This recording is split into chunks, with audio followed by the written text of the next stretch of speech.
Hello, everybody. Hi. Happy Thursday from the Bay Area. Hello. I hope everyone's having a wonderful Thursday. Thank you so much for joining us on our 114th call. Wow, look at that. Woohoo. I love that. Hey, you got to get a little close. Let's get a little closer. Sorry, Okay, this is going to be uncomfortably close. Awkward closeness. Well, if we zoom out a little bit, we don't have to be so close. Okay, sure. I did just eat a boiled egg, so Okay, sorry, no Jesse. Anyway, bringing on stage two from the other side of the world, Christopher. What's up, Chris? Hey. Hello. Happy Thursday, everyone. Hey, look at this. Camera working, microphone working. I think it sounds okay. No echoes. People, Yes. let me know. Let me know. I put my money where my mouth was, so to speak, or I put my microphone where my mouth was, and I actually tested things out before the call this week. So look at that. Know what? Look how well it works. I like when you're in this setting. You got your hat, you got your cigar, you're in nature. This is the quintessential Christopher vibes that I enjoy. This is my favorite spot to do live stream. One of my favorite spots to do live stream from out here at this cafe. They have this cool I don't even know what this is, some kind of a big shrub back here, and so it's the perfect background. I'm out at a cafe in a little bit. I think somebody is going to bring me a cup of tea, and it is just a great spot to be out and about and outside. And in these dog days of summer, these nice long days at the end of summer, when when the light stays out in the evening and everything is comfortable and warm, and it's just a lovely day to be outside doing live stream and joining all of you guys. So happy Thursday, everyone. We are also excited. Good to see everybody on. Hey. Yeah, you look like you belong in like Cuba or Havana or something, Chris. Like those should be palm trees behind you, I think, or banana leaves. The problem with Cuba, I've been back when there was a minute when you could go legally, and the big problem with Cuba is a distinct lack of internet service. It's when I was there, admittedly a few years ago, I don't think it's changed that radically since then. There was not high-speed internet available over the cellular networks. No Starlink yet, right? I'm guessing.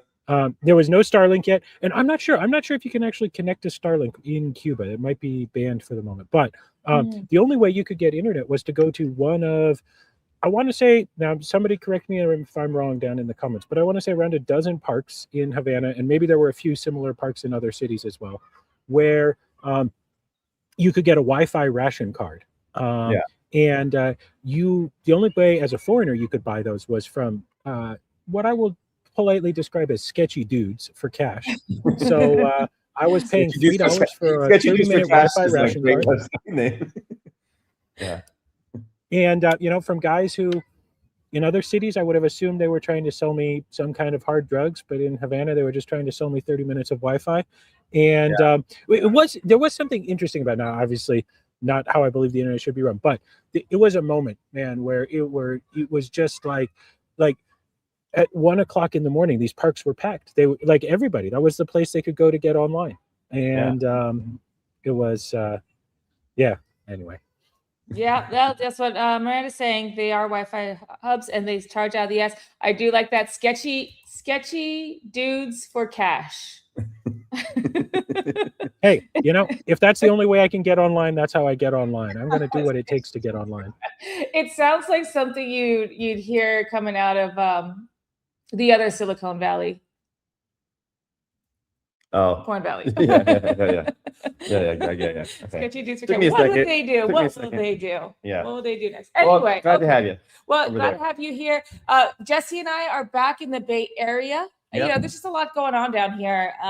It's just the place to be for what we're doing here. So anyway, we're here for example, right now I'm looking at Luma, luma.com/AI, and there are like 3,000 events here. There's also a ton of crypto events, not as many, but there's still a lot. There's actually a Solana one coming up in a week.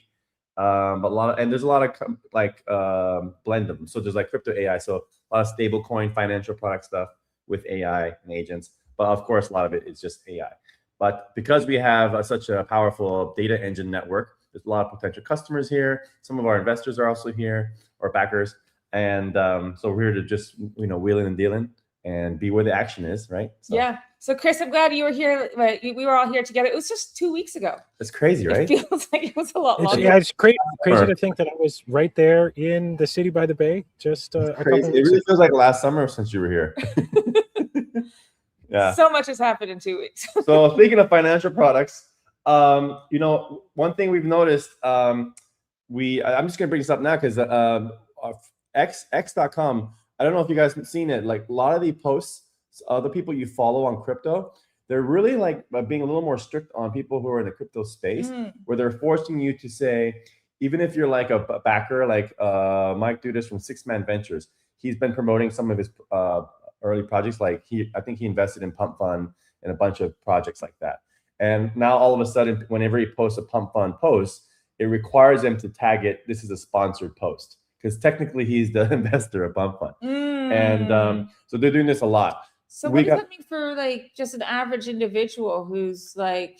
Well, the average individual, I don't know, but I don't know why they're being a little more strict on this versus like other investments, but it seems like they're a little bit more strict. Because of fucking Jimothy, that's why Jake Duvall. What? Oh, I don't know about Jimothy, but because like the KOLs and MMs are like, pumping like Jimothy, and then they're just dumped on the community. Oh yeah, I don't know. I don't know about that, but as they say, no crying in the casino. Yeah, no. I guess my point is that anyway, we have been labeled a financial product, a financial services product, which actually what that means is a financial services that requires a financial license. That's a big difference, because we have a basic wallet, you can earn rewards, but you cannot buy and sell and trade. We're not required to have a financial license. We're not a security. We've actually went through all, we've crossed our eyes and crossed our eyes, across our T's with all this stuff. Where we have a legal memo where a utility token actually enables the network, the data engine itself. People can only earn rewards, right? That's a big part of the reward program. And so we have to submit that. What that means is, because of that reason, a lot of the stuff we're trying to do around X on boosting, or even like growing our channel, it's a little bit annoying because even our own X channel, they deboosted it. And this is why sometimes our audience is like crazy awesome one week, and one week it isn't. It's a little hard to build an audience when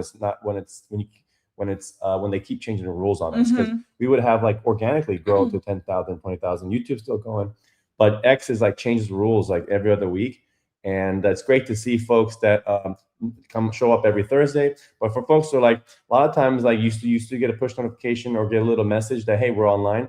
But I've noticed that sometimes people don't get it because we probably got miscategorized as a financial license company, and we don't have financial license because we're not required to have one.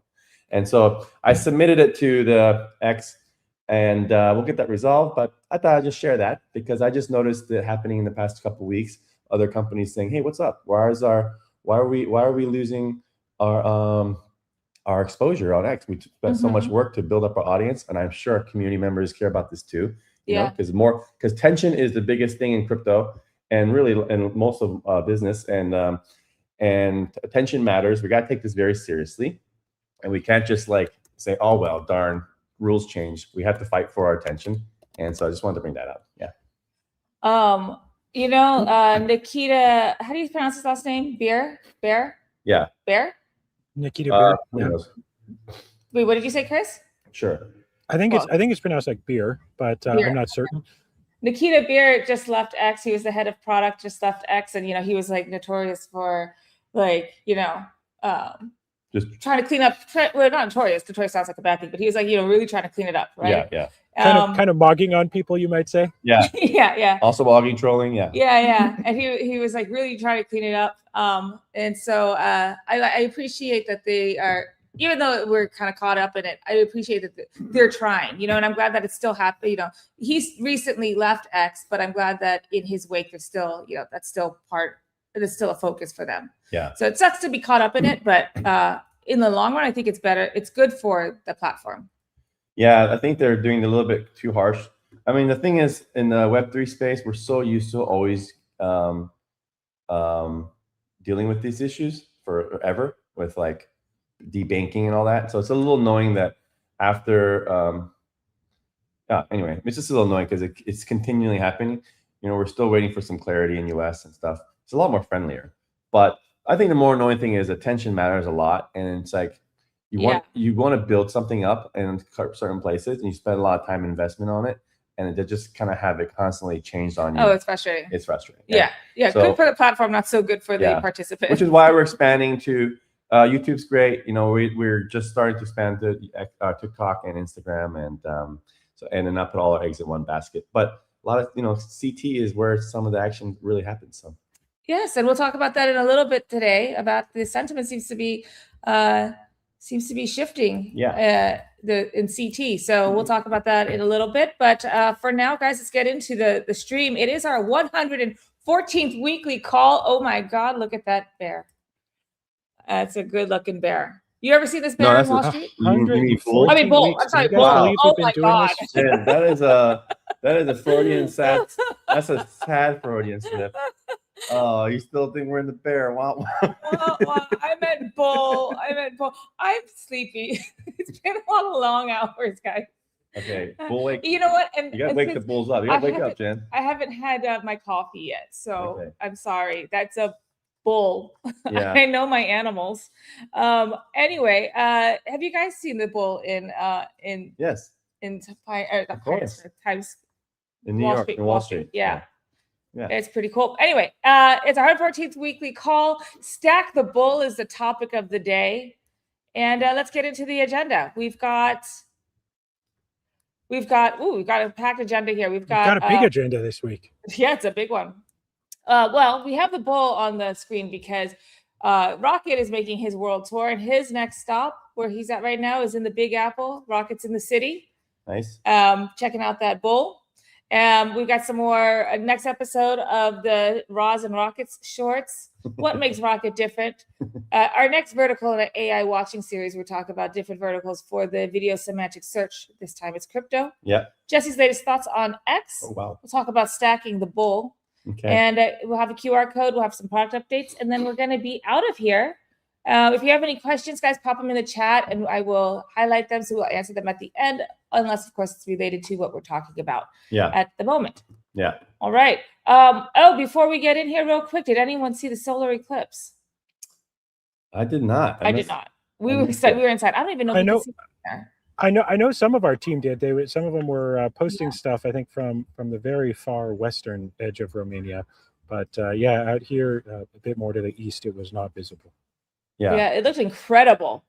It looked like, like if you were alive back in the day, like our ancestors, and you saw something like that, it'd be like, yeah, I would definitely believe like in omens or some fire deity in the sky. Yeah. Yeah, it was pretty incredible. The photos looked great. All right. Well, maybe it's a good omen. I think it might be. Yeah. I choose to believe this. All right. Well, let's go into our first topic here. What was our first topic here? Oh, the Whitepaper IQ and UpRock. Let's see. Oh, I have a thing here for it. Okay. Yes. So a white paper due diligence to continuous due diligence. A white paper will tell you what a project promises, but the on-chain data tells you what really happens. And so we're doing a collaboration, but that doesn't stop there. So we're doing a collaboration with Whitepaper IQ to explore a new layer of continuous and evidence-backed intelligence for data assets. So Whitepaper IQ was built on the Trio blockchain, built by the Trio blockchain team. And so they are building the reality layer for Web3, turning fragmented project token and wallet data into actionable intelligence. So really excited to announce this partnership. Some stats with about Whitepaper IQ. They already had over 8,500 intelligence queries, over 6,500 IQ bot queries, 434 automated reports across 13 institutions across POC and testing, and 16 intelligence data test providers. Cool. So we're excited about that. What we're going to do is bring our distributed web intelligence into their picture, and the first focus is the UpRock crawler. Cool. So okay. Yeah. So this is neat. This is a great use case. So so basically, I'm guessing learning about myself a little bit. Whitepaper IQ. Yeah. So you know, if you're a family fund or investment firm, you're doing due diligence, market research on a company you want to invest in or buy, or maybe just to do a deal, a partnership. So due diligence means you're just doing your diligence to make sure they say who they really are, and actually what they built is what they actually built. And sometimes it is continuous because you can throw out a white paper, but then a lot of times the white paper doesn't actually match the technology. What they actually built. This is what they say they're building, but then if you check out their GitHub repo and some of the other stuff, or even their own website, it doesn't actually match what their white paper is. Yeah, things pivot. You know, things pivot and as you change. build, you pivot. Yeah. But you need to know that, because if this is what if you're trying to get something based on the white paper, so they have companies that just do this, and they do it very sophisticated way where they also look at on-chain data, they look at the code, they look at everything, and it's continuous. So they need companies like UpRock to use a crawler API, right? To continually crawl the internet for whatever new updates, whether you change your TOS, whether you change your white paper, you change your code in GitHub, you change your product pages. Also just anything that's related to your company that's happening in the news. And in the past, they're probably using a variety of different sources. So it's very cool that they chose UpRock to do some of this diligence work together. Yeah, and what's really cool too is that this collaboration, they're going to be using not just the UpRock crawler, but also the video semantic search. So searching through like founder interviews or podcasts, AMAs, live streams, things like we do, wherever they do a conference appearance or panels. So you can, you could hear straight from the horse's mouth what they're building, you know, where things have changed, if it changed at all, what they're building, that goes beyond the white paper. Because yes, obviously projects. Well, we've been saying for a while that so much of what's important on the internet now, or so much of the information that people want to access, whether it's about travel or in this case about what companies, what projects are doing, it's all being posted as video. And we're putting out a couple hours of video a week, so are so many others. And so if you're going to try to do this where you're gathering all this information to try to synthesize it into something useful, you're missing, maybe I can't prove this number. It's probably going to vary from project to project, company to company, but I bet in a lot of cases you're missing a third or more of the total information if you're missing out on the video. Yeah, no, definitely. That's like the best way to communicate to people is definitely video. So very excited about this. And as Sir Ross says here, they were using Firecrawl and now they're using UpRock. What's cool about that? So I met a guy a few months ago that started to use our crawler. He does research for a family fund, and it's pretty neat what he does. So they want to go around try to find really good cash businesses to buy, to take over. And so here's all the different kinds of public data that they crawl for to look for something. So they look at different cities. They look for the public demographic data, like what age groups are there. So if there's a lot of if it's a lot of old seniors folks, and they look at businesses that service senior folks and different kind of businesses in the area. They look at Google Maps and the local businesses, which ones are having the most updates, which businesses are continually getting reviews, which are dying, which are not getting reviews. And then from there, they can kind of get an idea of like, these businesses and this area seems to be a business that maybe is a good cash business. Maybe it's a company that's been around for 30 years, is family owned. That could be a good opportunity to go in and offer a good deal and say, hey, I know you've been doing this for a while. You're probably about to retire. We'd like to buy your business off you. Sounds like it's a good cash business. We did our due diligence. And are we right? And so he goes around and does this all throughout the United States. So it's like looking at different public data, putting them together to see what investment profile that matches them. Like, okay, this company, this area, this kind of cash business, and this is what we can afford to buy, and this is what we're looking to do, like 5 or 10 businesses a year. It's pretty interesting. So yeah, there's companies that do this all day long. There's thousands and thousands of family funds and investment offices in the United States alone that do this kind of research all the time on everything to just know where they can go buy, purchase, acquire, be just a little bit smarter about their investment decisions. Well, I like how we're calling this. It's not just due diligence; it's continuous due diligence. Yeah. So go check them out too. You can follow them on X. They are Whitepaper IQ on X, and I'll drop the link here. But very excited to have this collaboration and be working with them on providing providing our web intelligence, marrying our web intelligence with their reality layer. So really excited about that. Cool. I go check them out. Here we go. x.com/whitepaper there's the IQ. link. There it is. And then they are also, it's powered by Trio Blockchain. So if you want to follow them too, or just give them a check them out. It's Trio Blockchain on x.com/Trio Blockchain. All right. Now, next up, we've got Rocket, our dear boy, is in the city. Hot dog in the city. Yeah, he's a hot dog in the city. You know, a city known for hot dogs too. That's right. I was about to say I would be very worried if I were Rocket. I think it's more the city that never sleeps for him. Yeah, they love hot dogs and they don't sleep. And there's a lot of parked cars to chase.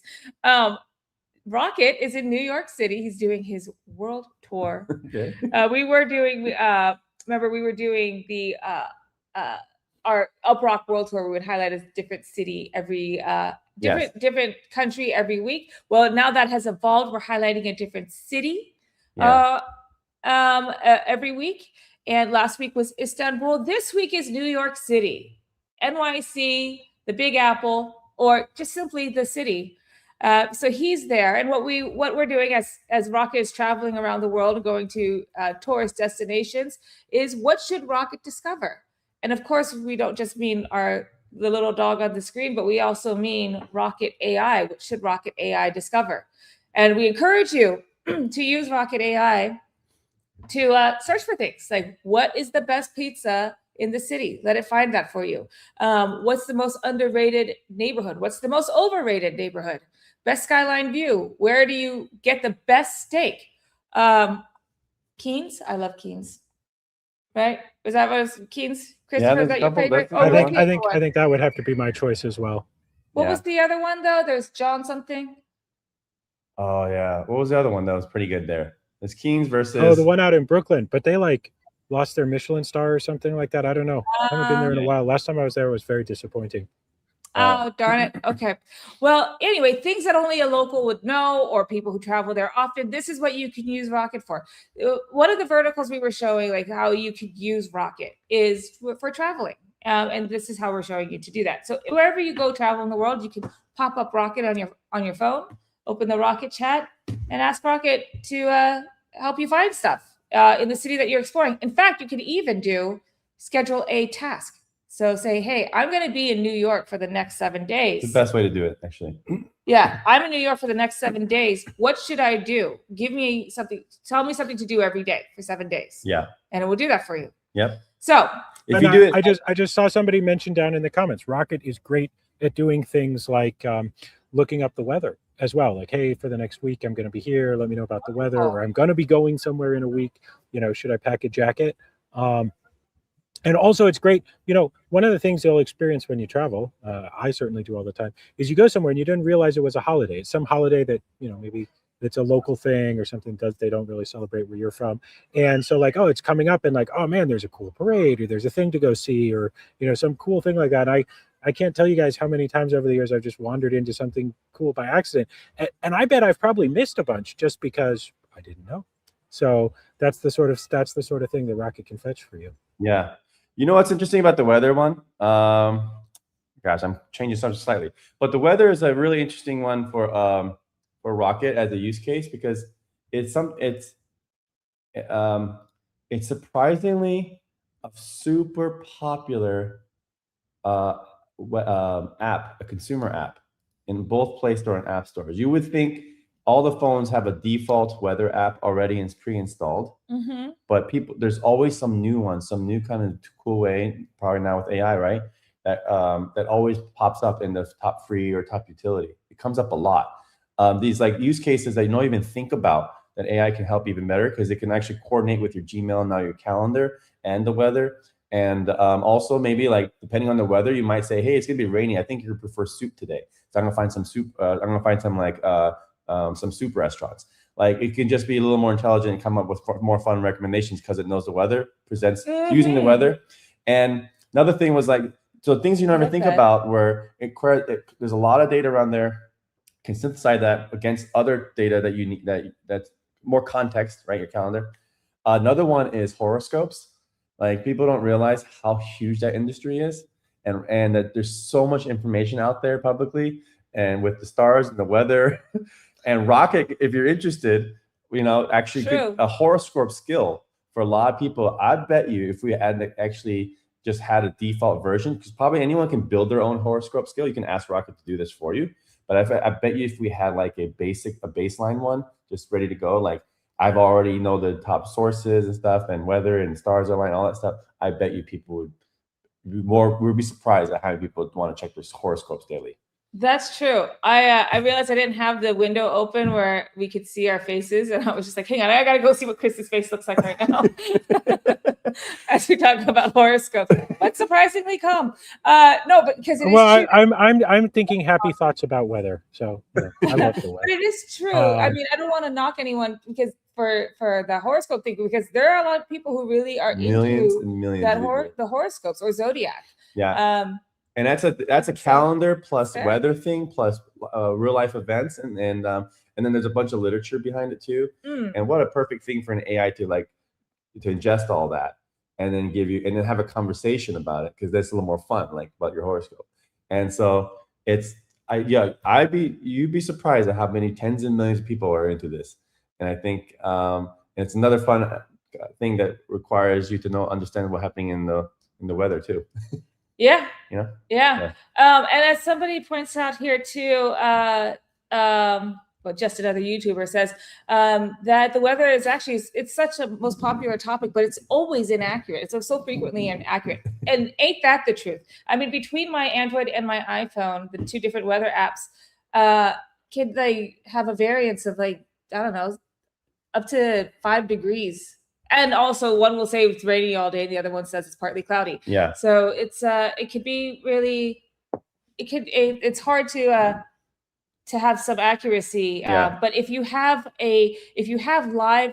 real world web intelligence, and so gathering that information from millions and millions of devices around the world, from like not one central, it's not like one app uses their own data sources and the other does their own, like this is distributed data sources, then you could get a better picture of what the world, like what the weather looks like around the world. Sure. Yeah. But yeah, that's a really great idea, using a weather rock. The weather rocket. The weather rock is simple. If you can see the rock, it's sunny. If the rock is wet, it's raining. If the rock is gone, it's windy. Yeah, there you go. And there's the joke is much longer than that. I don't remember. There's a whole bunch of that, but that's the basic idea.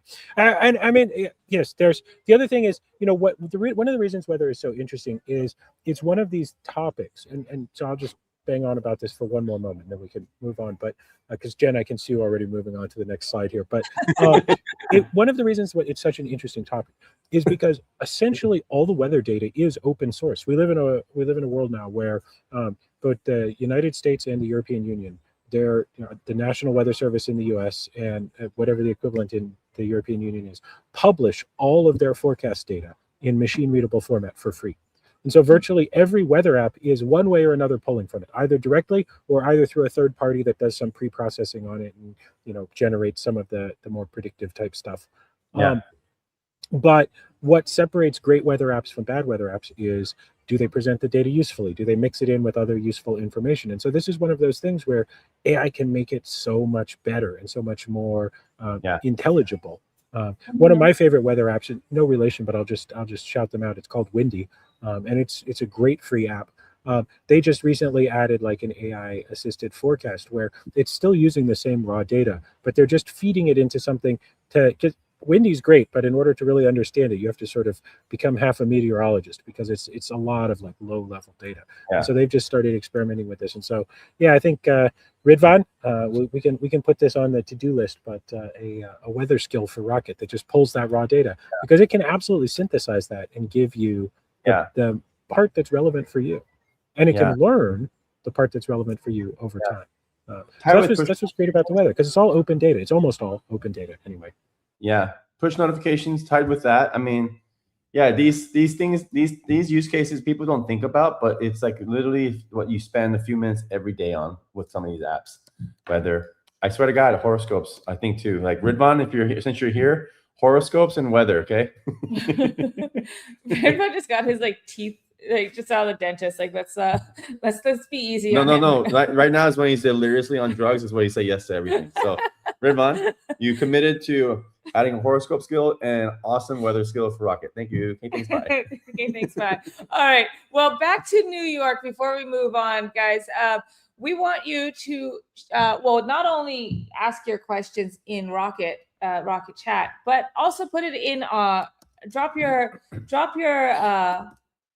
localized questions, hidden gem or local recommendation below in that thread on X. I will highlight it here. Because if we feature your contribution, you're going to earn an exclusive Rocket City expert badge. So that's what's going on with this campaign. You get to share your contribute and get some badges, and also selected contributors may also receive some surprise UPT. So cool. I like how we ended this off with show Rocket your New York. Yeah. Because I've probably, if you showed New York your Rocket, they might. Ooh, I feel like they've seen it before, though. Maybe not yours, but somebody's. Well, as long as New York is happy with seeing. Yeah. Well, going back to shady men with money. Shady men for cash. Shady men for cash. That could work out for you in New York. What is happening with this week's live stream? Okay. All right. We'll move on here.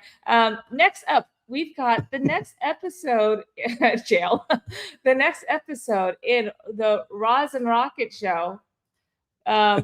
So Raz, can I just say Rocket looks cool in those sunglasses, and Raz looks very good in a tux. Yes. I know. I swear, like Raz is a very snappy dresser. He dresses so well. Yeah, I'm imagining what's happening in this conversation. Raz is like, "Can you get Russia and China on the line? We're gonna start a marketing campaign. Let's go global." And Rocket's like, "Do we have biscuits? Treats? Did you get the treats yet?" I think Rocket's like food first, marketing later. Wait. Raz is like, nobody eats until marketing is done. ABC. Always be tweeting or something. Always be, yeah. ABC always for Rockets always be chewing. Yeah, exactly. All right. Well, so this is now I think the third mini episode. What Raz is doing is sharing how he and Rocket are getting along, and this week he's asking Rocket, his CMO, to help him with a marketing brief. Cool. And so he's doing that by setting up a recurring task. And I talked about recurring tasks earlier with the New York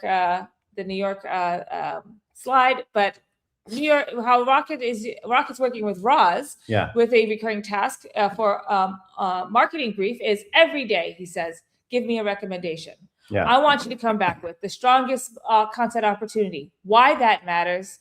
What platform do I put it on? Draft a post copy. Draft a first. Give me a first comment. A visual direction, animation, storyboard, push notification, and on top of all of that, give me some backup ideas." Sounds like a lot, but it's not a lot for Rocket. And he gets it every day at 10 a.m. And every day at 10 a.m. he gets this. So that sounds like a lot, but not maybe for a mere human. But for Rocket, he's a good boy. He can do it all. By the way, you don't have to type all this. I don't know if you guys noticed, but we do support voice. So you can just type the voice and say all this to Rocket, and it works great. And then you can just press enter and Rocket gets the prompt. Yep. Yeah. And every day, 10 a.m., Raz gets what he needs from Rocket. Rocket that golden retriever retrieves what he needs. And so he can review it, he can change it, he can refine it, and he can make his final call and then ship it.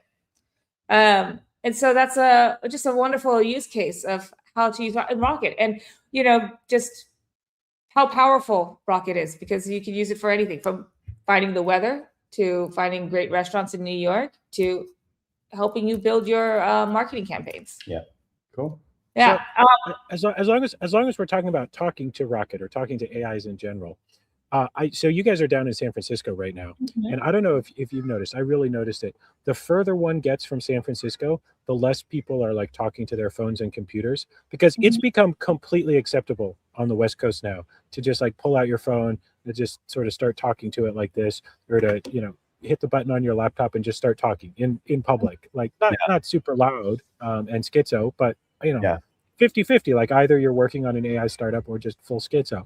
And it was funny because like on the plane back over to Europe, I started doing that, and then I realized like I'm going to get weird looks. It's, you know, 1 o'clock in the morning and I'm talking to my computer. So I had to type, and I was like, ugh, this is so slow. I can speak so much faster. No. And then out and about in Bucharest, I've noticed, you know, at a few cafes kind of near some of the tech centers, you definitely see people doing it. They'll have the, you know, they'll have a microphone and they're talking. But it definitely is not as socially acceptable here to just be out in a cafe, you know, talking to your computer all by yourself. I mean, it is kind of, I feel like it is kind of it's disruptive when you hear somebody, it's like speaking to their phone. It's like, you know, people say that it's more disruptive to hear someone talking on their phone versus hearing two people talk, because you're left with like the other half missing of the conversation. And I don't know, kind of nosy, but with this, maybe it will be different because it's not really having a conversation, you're instructing. So maybe people will get more used to it and we'll hear more people doing it, but I can see why people don't do it right now. Yeah. Well, and to be clear, I do think there's an etiquette about it. So, you know, for instance, when I'm doing it to my phone, I'll tap the button and I'll hold the microphone on my phone and speak in a very, you know, low voice so that I'm not broadcasting it to the room. Yeah. It's also like sometimes I don't want to speak it because like, well, I don't know if I want everyone to know what I'm asking it for. Right? It's because kind of like the AI agents are your new search, you know, it's a new search engine.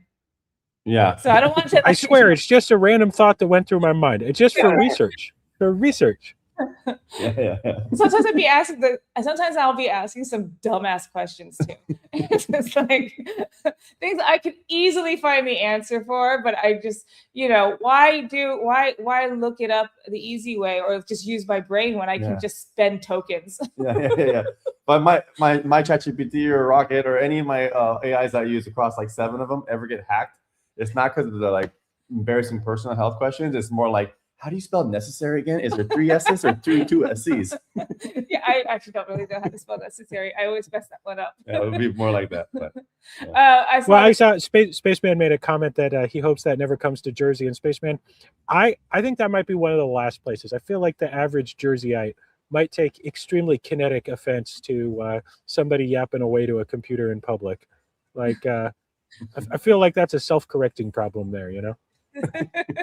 Yeah, New Jersey is it evens things out. New Jersey has a way of doing that. Yeah. I saw this post. It was this funny meme. It was using using Fable 5 to rename a variable. That's like I end up doing that. I blow through my tokens when I'm using Fable. I play around with Fable with Claude Design. Yeah. For UI stuff, and I'm just like renaming something really quick, and or just like change the color of this button, and I realize I'm on Fable 5, and I probably just costs like $50. Yeah. So sorry, Diana, when you get the bill. Yeah. But that button really needed to change colors. Sometimes you just need it. Oh God. Okay, but anyway, I wanted to share the video that he made because you know he's sharing these cute short videos. Here we go. All right, let's give it a shot. Did that go full screen? Wow. So corporate. I love it. I love how he gets distracted. Wait, I'm so sorry. Watch, he gets distracted. He does? Like,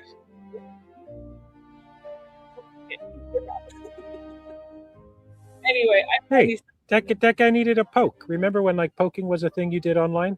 Yeah. Oh, right, that was a thing. Yeah.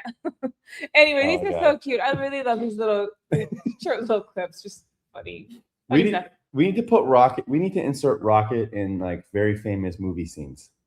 Yeah, that's what I should do. Yeah. Like that guy. I think we need to not do that. I just heard this. I heard the screams of 1,000 lawyers, and they were suddenly silenced. No, Higgsfield does it all the time.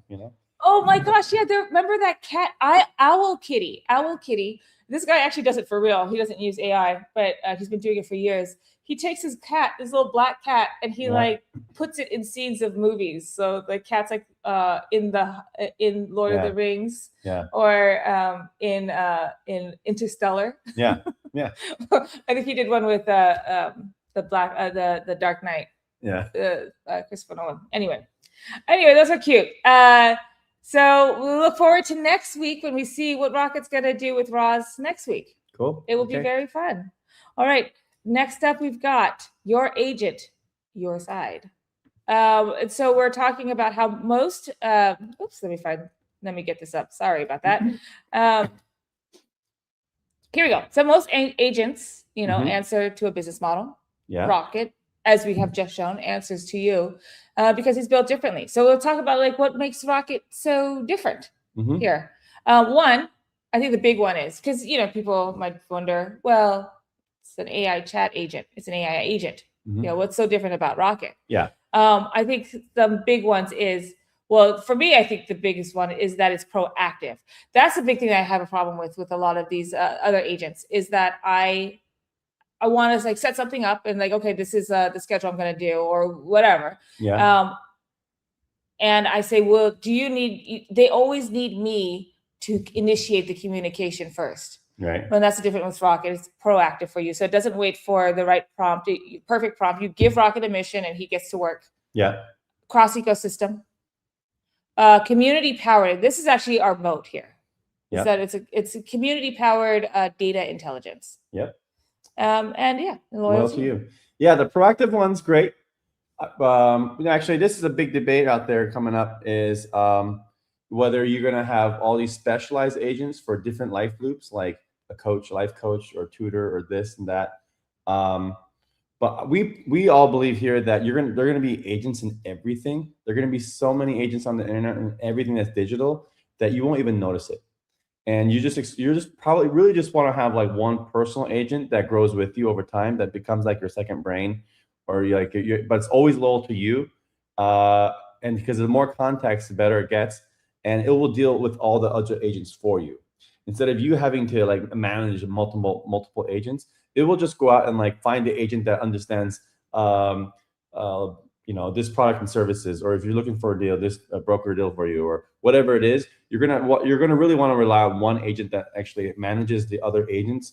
I think that's the simplest way to go. Maybe with work, you will be used to having different agents at work, because in enterprise space, it's a lot more siloed. You want a little thing more controlled, not so like blended. And even work life is blended, but there's so many times, even ourselves, we don't want some of our work stuff ever touching our life stuff. Like work stuff's only related to our life agent because you want to like learn a better skill or find a job, and that's how it starts to blend in a little bit. Or like teach me how to speak better at my company meeting. That's how it blends in. But the actual work, you're gonna probably always want to keep it separate. And so that's important. So you're gonna have one agent, and you want that agent to be proactive. Proactive to me means like whatever you start asking Rocket that you care about, Rocket should already start to decide, okay, cool, I'm gonna start learning about that thing, so that when you ask me questions, I get better and better with you, because I know you care about it, I'm gonna care about it too. I think that's where this is gonna go. And I think if your personal agent cannot do that, you're just not gonna choose it, because you're like, well, I'm not choosing this one. This one's like it's dead until I speak to it. It's idle. Yeah. And I'd rather have an agent that like actively, proactively like wants to get to know me. It keeps my stuff safe. It's, but also like it's starting to become an expert, so I can rely on it like my second brain. I think that's where it's going. Actually, something that feels like it's truly having a conversation with you. It's like when you talk to somebody and just give you like responses to your question, and then they don't ask you anything back, or they don't seem to be engaging. Yeah.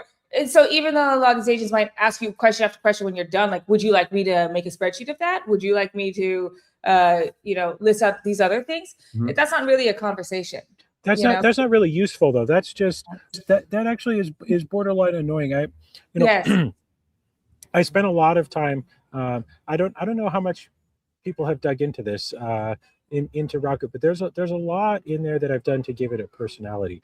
And at one point, it was maybe a little bit too brusque. Jesse posted a post to me one time where he asked Rocket something like, "Can you do this?" And Rocket like, "My job's not to sell you on it. My job's just to do." And Jesse was like, "Dude, what the fuck?" And I was like, "What? Rocket? Yeah, he's not there. He's not there to sell you. He's just there to do." Jesse's like, "Maybe we tone it down a little." I'm like, "Nah, man, I like that answer." But we did tone it down just a little bit. But it's interesting because one of the first questions when people first started getting access to Rocket is, how do I have multiple conversations and this and that? And Jesse spent a lot of time thinking about and experimenting with the idea of what we call studios, which is to have space for multiple agents and stuff. And we are going to keep working towards that. But one of my things that I've really, when I first started really dealing with persistent agents, now the better part of a year ago in some of the early versions, what I came to realize and now believe pretty strongly is that your AI agent is just like, I've used this exact example before. I have one Jesse in my life and I have one Jen in my life, and they're the same person I talk to, whether it's at work or in a social context or anything like that.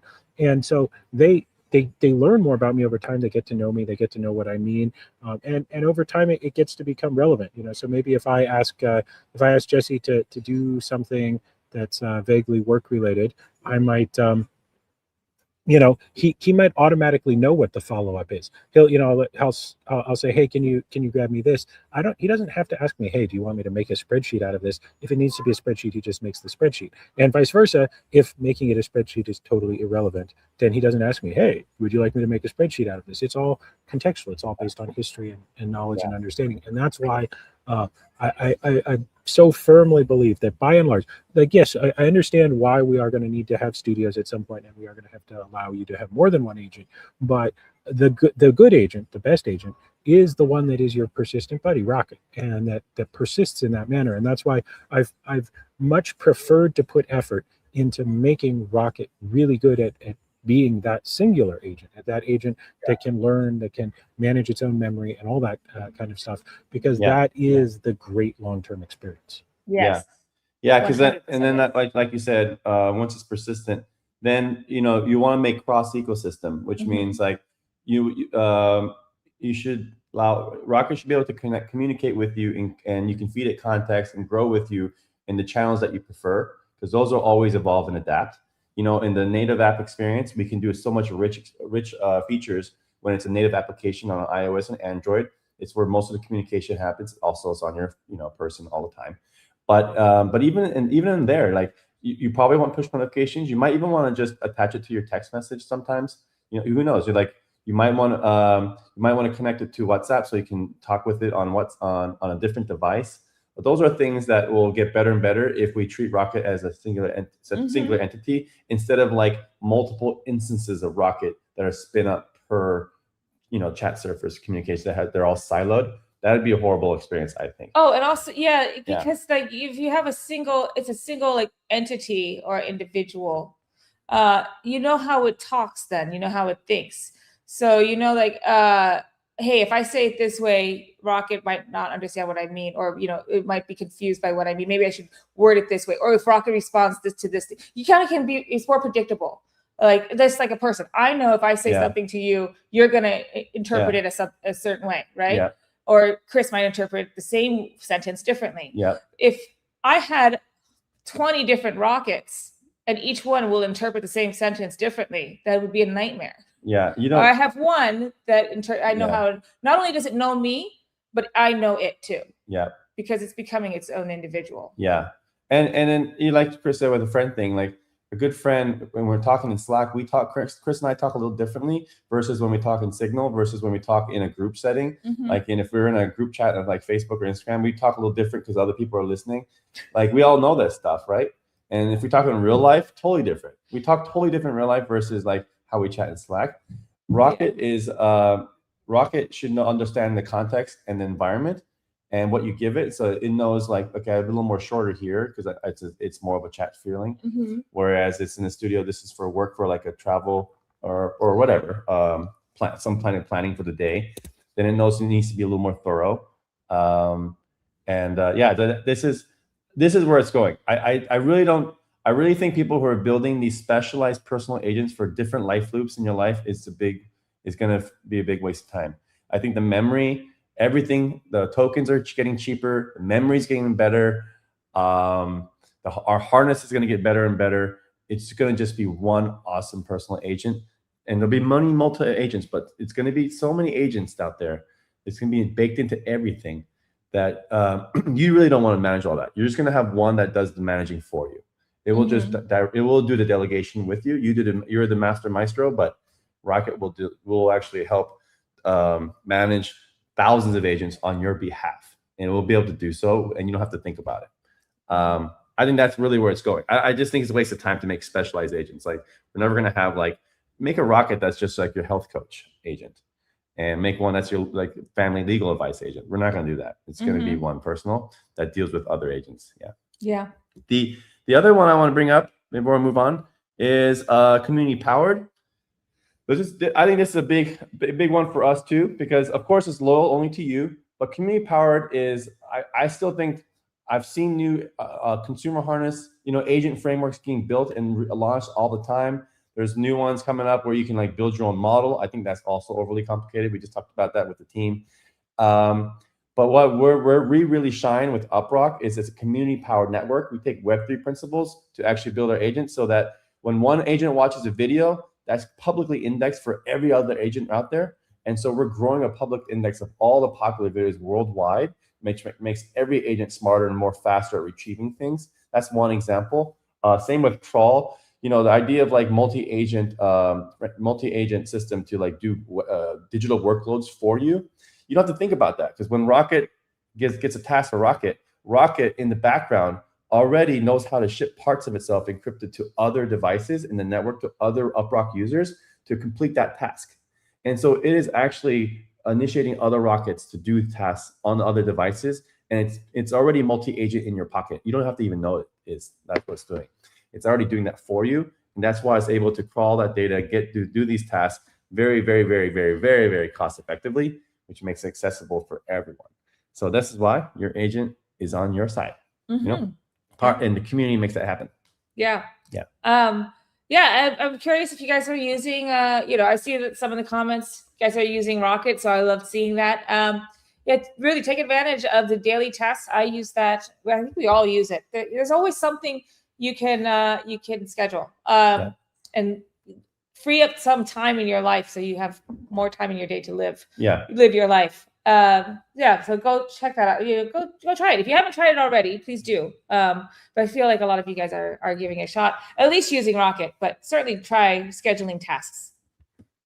All right, we'll move on to the next slide is about our next vertical with the video semantic search. So speaking of crypto, speaking of crypto, it is and we'll talk more about your thoughts on the sentiment in crypto Twitter shortly. But the next vertical in our AI watching series, we're sharing different ways you can use our video semantic search, but also use Rocket. But in particular, video semantic search. In this episode, number 7 is crypto. We had talked about traveling, which is obvious. You travel to a new place, show me what beaches to go to. Food, that's pretty obvious too. Fitness, obvious. And then we started getting to ones that maybe you didn't think about so much. We were top of mind. For me, it was last week's. It was video games, watching gamers, play their games. And if I'm struggling on a level, I can have Rocket just search all the. Anyway, I digress. That was last week. This week is about crypto. So instead of just watching all these projects yourself, and that will be pretty hard because there are a lot of great projects out there, or interesting ones, or coins out there. You can have Rocket do it and save yourself some time. So if you're waiting for a token launch, don't refresh Telegram and X and wherever everyone's posting project pages, white papers, all that. You could use Whitepaper IQ, but you could also use Rocket. And give Rocket that mission instead. And this is similar to how Rocket will work with the UpRock crawler will work with Whitepaper IQ. But you have this in your pocket now. You could give Rocket a mission, and you could say, "Hey, this is a project I'm into, Rocket. I want you to alert me when they post a contract address. I want you to alert me when they announce anything about their launch. Let me know when they get listed on exchanges, or alert me when there's an airdrop or a claim that I can claim update. You can say this specific account on X, I want you to monitor and let me know when they make an announcement on a specific, anything specific that I'm looking for. And then just set it and forget it. Let Rocket do what Rocket does best and retrieve all that for you and come back with what you're asking for every day. You could say every day, like what Raz does for his marketing briefs. Every day at 10 a.m., I want you to send this over to me. Yeah. Or any day, anytime this happens, I want you to alert me. It is, as you like to call it, your LFG alarm. Yeah. It's like, so this is very powerful because we all know that there's so much endless information thrown at us every day. And especially in crypto, if you're following, you know how hard it is to keep up with everything. It's madness, actually. It's a ruthless but fun game. And people constantly do videos. So having wake up to just watch like a 3-hour podcast, have Rocket do that for you as example. But also not just that, like because we have a deep network, we can unblock the internet that allows you to monitor pages. So I have a good example I just posted about. So, there's a Robinhood chain. Some of those tokens are actually tradable on Solana. There was one company that they're launching soon. They call it Clock In. It's a token, and it's a clock in anyway.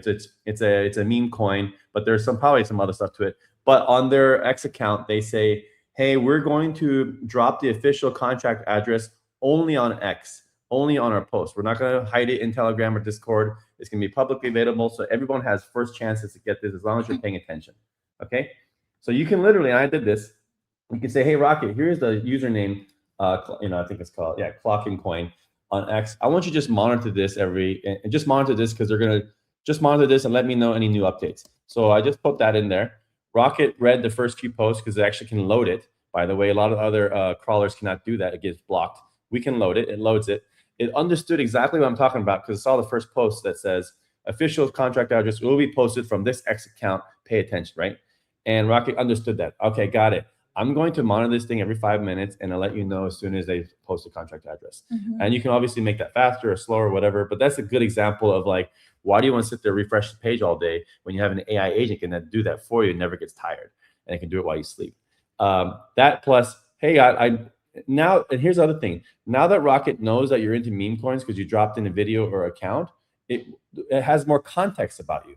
So now you can give it more tasks. Say, hey, actually, could you drop in, can you start learning or watching these 3 channels that constantly post content around these crypto projects that I really care about? And Rocket, while you sleep, can start indexing them and start watching them essentially while you sleep. So then when you wake up, you can get a summary and gets to know you. And then it might even give you better advice like, okay, cool, I'm going to start paying attention to these accounts because they tend to post about the projects you care about. Rocket can literally post or read hundreds of articles, follow hundreds of different accounts. Like just imagine what an AI can do for you once it has the network to unblock whatever it needs to find and monitor, watch and scrape and crawl. And then second, it knows what you want and it knows exactly how you prefer to get the content. So this is why it's cool. You guys should just try it out. Tasks is where it's really unlocks the power of it, So I do want to put one caveat in there. If you're asking Rocket to find a contract address, always ask Rocket to show you the exact URL and verify it yourself. We've built Rocket to be the best AI possible, but Rocket is still an AI and can make mistakes and that kind of thing. So yes. That's true. Yes, all of this also comes with a dose of due diligence on your part too. No matter what, you don't take any random person's. You don't take, you just in general. That's just life practice. Don't just take anyone's word for it. Yeah. You should verify things yourself too. Yeah, in this case, it's like it's going to be actually an X post. And so if Rocket succeeds, it will actually send me the x.com clock in coin dash. Gives you the sources. And give me the source. That's how it should do. And so I know in this example, it will do it right and send me the URL. The thing is, if it just sends you a contract address, just that's only, there are people out there also have AI bots that are nefarious and they're trying to screw people over. This is the problem. So that's why it's important. There's fake domains and all these things. But an x.com domain, if you know the official account, there's a lot of things. There's a lot of things that you need to do to understand. First of all, are you following the right account? Yes, and also it's also like framing it right, the prompt right. If there's a contract, one, verify the address, but two, you could say like, I want an address, but only if it comes from this source.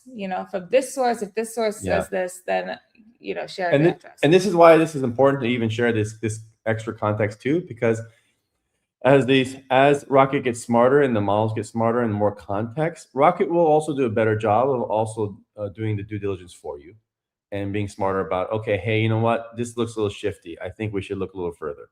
Like the AI can actually do some of that work as well. But you obviously, in the beginning, this is such early times that you still need to provide your human intelligence a bit to Rocket to make sure you combine forces, you actually do a better, keep yourself safe, right? Keep your wallet safe. Yeah. All right. Well, hey, guys, I want to jump ahead a couple of slides because our dear buddy, Shot Gamer's mom is going to kill him if he stays up too late. So I don't want him to die. I love you, Shot Gamers. And so here you go. Here's your QR code, my friend. Guys, we have a sad thing to say today.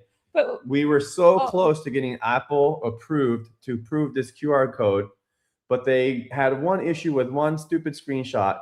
And we fixed it yesterday, and they still have not approved it. Yeah. Which means the iOS still not working today. This would have been done, but this really dumb thing, and we thought maybe they'd review it and be done by today. But I've been checking the email. It's not. It's not there. But maybe this live QR code is live until 5:30 a.m. UTC Friday, August 14th. So maybe it will still be live by the time. Or maybe it will. I sure hope so.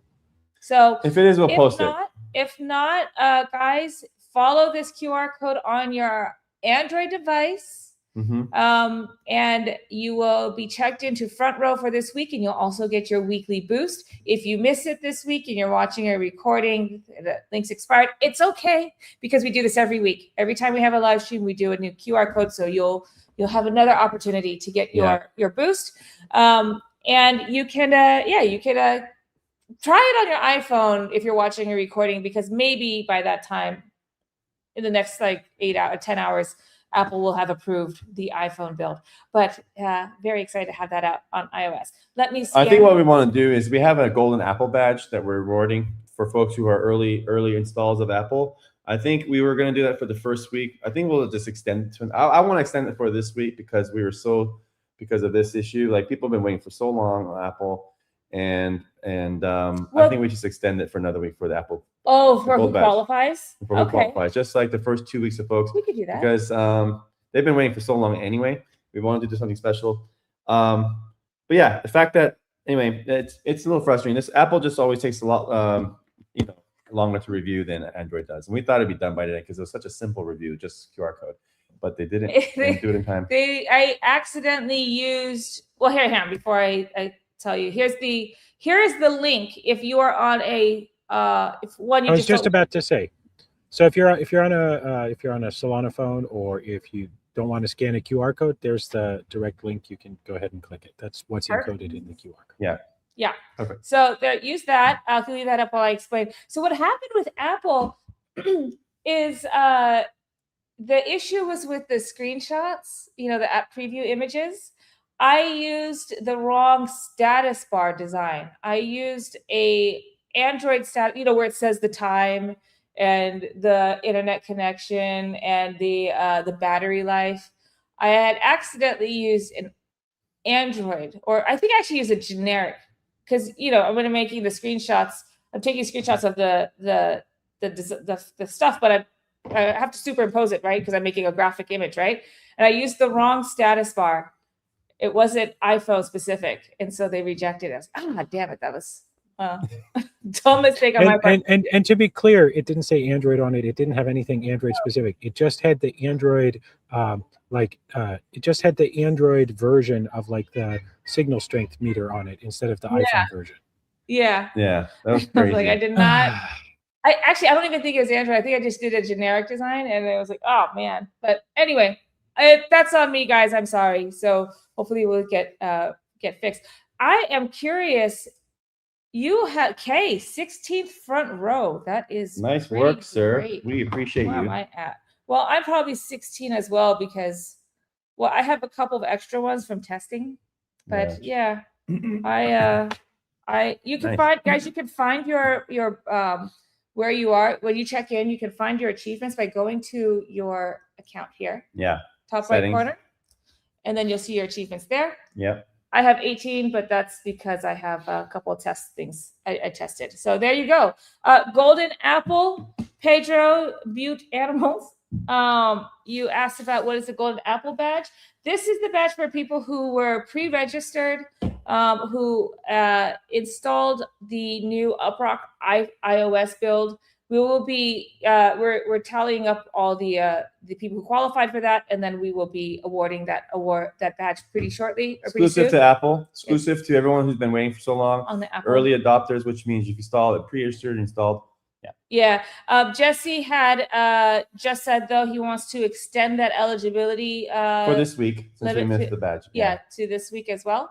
So anyone who has installed the iOS app this week will also get it too, up to this week. Yeah, that's what I think. I think we should. Yeah. Yeah. Anyway, we'll be awarding that shortly. We're just getting all the account information for or the user IDs for everyone who has qualified, and we'll be awarding it to you guys. Cool. All right. I also want to remind you all that this front row badge, this check-in, gets you a boost that will last you a week, and you get this every week. But there are other ways that you can get boosts. Boosts, of course, are multipliers on your earn rate. Your earn rate on Android is determined. Your earn rate is determined by your connection, your device, your geo. And on Android, of course, you're sharing your unused compute to power our community-powered data intelligence network, or our DPIN. Now you have your earn rate, that's your base rate, and you can get boosts, such as the front row boosts, that give a multiplier to that earn rate. And there's more things you can do than front row. You can do the daily reward. So this is watch 3 videos every day, and you get a token, and you also get a boost rate. We discussed this last week. There's going to be an update to this daily reward. We're going to separate it out so it has its own surface, and we're looking into increasing the number of videos you can watch, because a lot of you have been asking to raise that cap from 3 to more than that. So we're looking into that. Other things you can do are you can tap into, when you have this this card, just tap into it. It will show you the rocket booster. Oh, sorry. I had that. I was off camera. Tap this card, and it will take you to the rocket booster sheet. Oh, I guess I could just. Yeah, that's way simple. You can't see in the camera like that. All right. Let me see if I can do this. While I do that, you want to talk? Well, yeah. So iOS, it's been already now 2 weeks out. Still in beta. If you haven't installed it, please do. It's there. Give us a great review. Helps us rise in the rankings. Helps us build up our iOS community. Why that matters? Because the more people who are on iOS, actually the payouts on iOS for games and surveys is even higher than Android. That's just how it is. And so all that payouts goes directly to buying the token and buyback and burns. And that helps the community, obviously. It helps strengthen the token. And so that's great. So reviews help. So one of the simplest ways you guys can actually help the token directly by just doing that, because Apple sees that and says, hey, this is a great reviewed app. Let's start rising in the rankings organically, and we get more organic traffic, more people who are interested in a great rewards program, a great agentic reward program, and that's the signal that Apple wants to see. So that's all you can do is rate that 5 stars if you can. And also, if you have any other feedback or issues, please do that, because we want to always improve the app, whether it's just to the customer support tickets or Discord. Okay, so yeah, you're gonna share your. Yeah. So here's the actually this is the That's what this iOS is live. build. No, this is not live. This is the iOS build that has not been approved yet. Oh, okay. Yeah, because of my damn screenshot issue. So sorry about that, guys. Because it's beautiful. Look at this. Anyway, so different ways you can increase your earn rate is by using these multipliers. So you'll see there's a slight difference on Android, guys. This will be caught up. You'll be seeing this interface shortly. Android, of course, you have a different, you have a game rails here instead of these cards. But we're going to talk about your earn rate and your multiplier. So you get a base earn rate.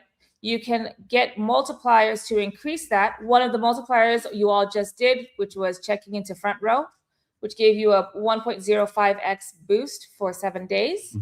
But you can also watch videos. So in the current build, you'll see in that gradient card, there's a little thing that says daily reward. The 3 videos. You can watch 3 videos every day. We're going to up that to 5 soon. And that will give you token. It will also give you a boost, a multiplier, a rocket boost. And if you're curious about what other boosts you can do, head over, click anywhere on this card. And it will take you to the rocket booster sheet. It will show you how much you've earned yesterday, how much you're earning today. It will show you what active boosts you have. And you can see here, the boosts that you can do are you watch your daily reward.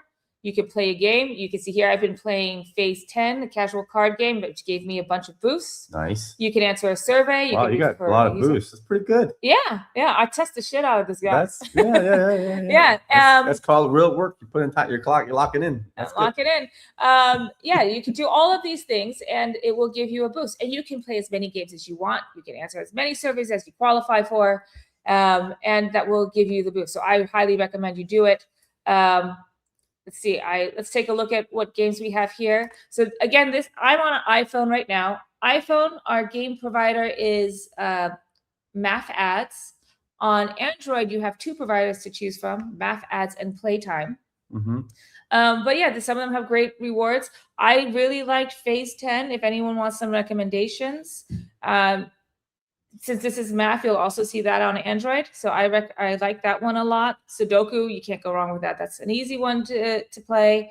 But yeah, the more, and also if you're not seeing these types of games that you want to play, the more you try games, the better the offers get for you. Yeah. So when I first started, I was seeing offers that were like, I never want to play that game, but I just tested a couple of them, and now I'm getting, I think I saw Angry Birds 2. I'm seeing, Lords Mobile. So Resident Evil. So I'm getting some better games and better payouts. Yeah. Merge Mansion. Yeah. It's a big one. Our game partners, they love us. They think our audience is awesome. They actually score the quality of different partners, and we score really high. And so the more you try a couple of games, the more rewards, the higher they get. And so a lot of these payouts are like, $5 to $20. Some folks who play more get $50 or more.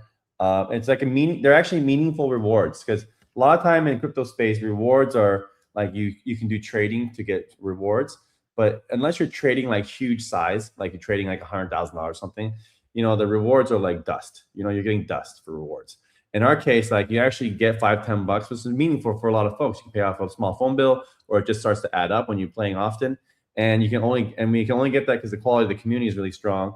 And then the partnerships that we're doing with these game partners, they only pay out well when they know it's real people, real devices, and so that really, really, really matters. That's why we do device verification. But the payout's good.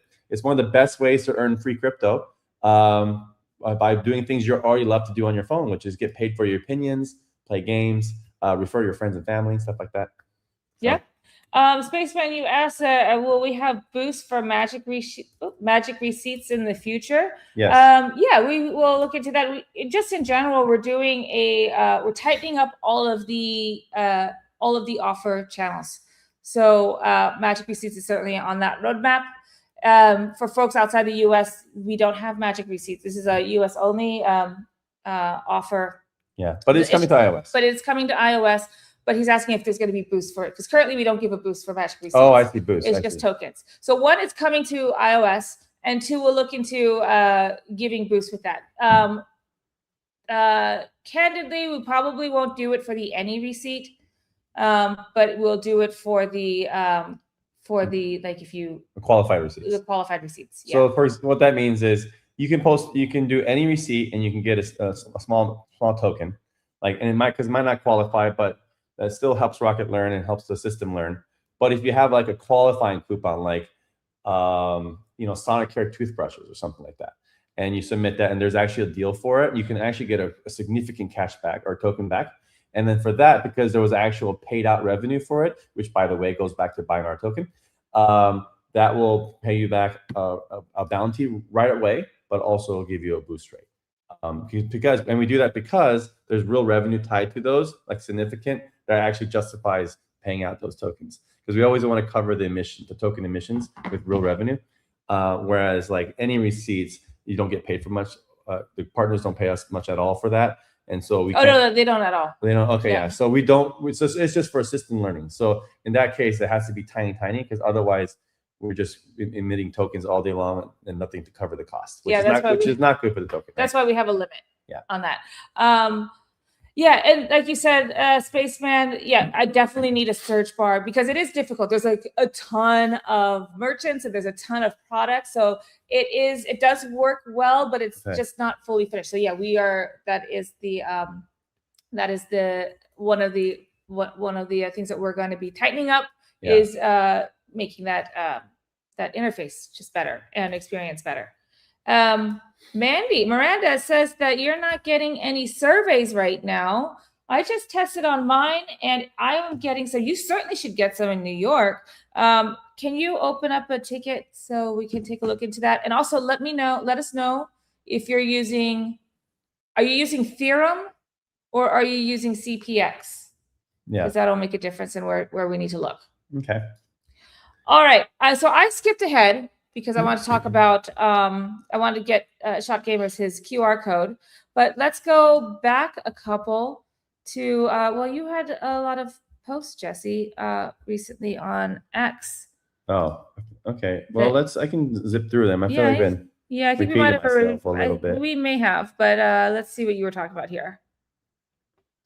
Oh. Damn, Jesse. Yeah. I think we were talking about all this stuff. ChatGPT and stuff. Let's see if you did that, blah, blah, blah, blah. Yeah, I think I was just talking about a few different features. Like there's maybe it's just because I'm paying attention to it, but I think there is and also Y Combinator's president, I guess I'm not sure it's called president, but Gary Tan just did they just had a Y Combinator event last week, and he spoke, and his keynote was about personal AGI or personal agents. And so this idea of personal agents is coming up more. Someone at A16Z just got hired to handle all their consumer AI investments. A new one. They have a whole group of folks like that already. But I feel like it's coming up more and more. They invited the OpenClaw guy to speak at the Y Combinator event. And so I just think it's a fascinating topic because it's so new. So much of the agent space and all the money is being poured into enterprise. And so many people are just focused on that and completely ignoring all the possibilities of how this can impact your personal life. And our communities are moat, and I think this is really where we shine.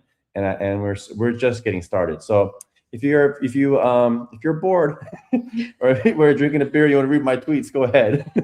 But I did talk about just where I think the personal agent space is going. Talk about video semantic search because I really think video is want to be a killer feature. And a secret weapon for the most successful personal agents is understanding and doing stuff with video because it is so compelling and awesome. And yeah, that's it. So that's it. All right. Well, if you are curious and just want to, if you didn't get enough of Jesse on the live streams every Thursday, you could get him every day on X. It's x.com/Jesse's Happy Hour. Yeah. And give him a follow. Yeah. And sometimes I feel like I'm in a party. I'm the only one there, but if you guys like it, then I know someone's at the party with me. That's cool. Sir Ross says, when Jesse doesn't talk, he posts, and not only publicly. Oh, it's true. If Jesse's not texting me at 2:00 in the morning, I go check X to see what's going on. Yeah, or check Slack. Yeah. Or check Telegram. Or check WhatsApp. Yeah. He's a 24/7 agent. Yeah. I guess. Yeah. All right. Good night, Shot Gamers. I hope you have a great night. We'll see you next week, bud.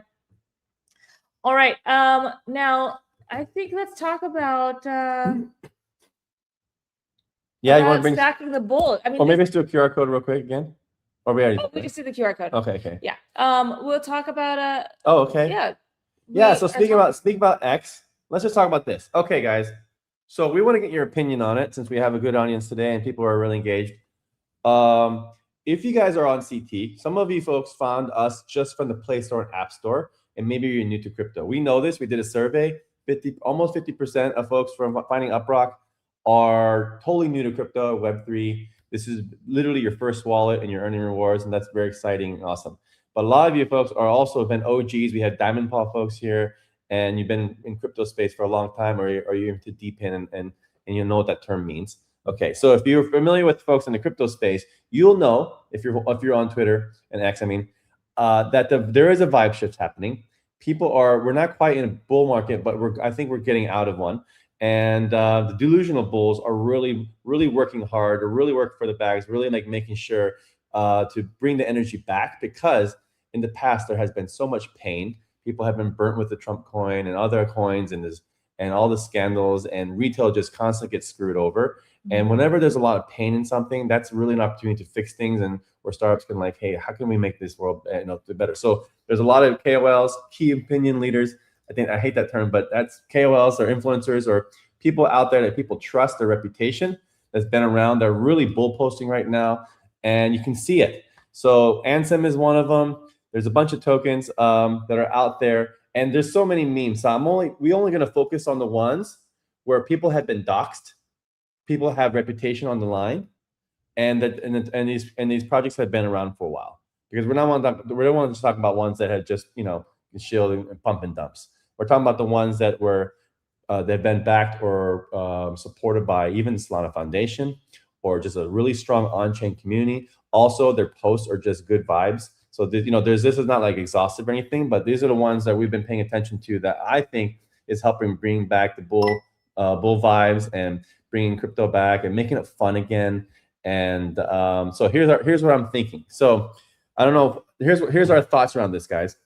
I hate doing PowerPoints, but maybe I'll just share this. Make crypto fun again. Make crypto fun again. Yeah. Okay, yeah, exactly. Let's make that happen. Christopher. Yeah. All right. So let me. I like hats. If you guys give me a hat, I'm down. Yeah. So I'm gonna share this, folks, and then I'm just gonna walk through it real quick, and let's see everyone's opinion on this topic, and let's see if I'm crazy or not. Will that go up?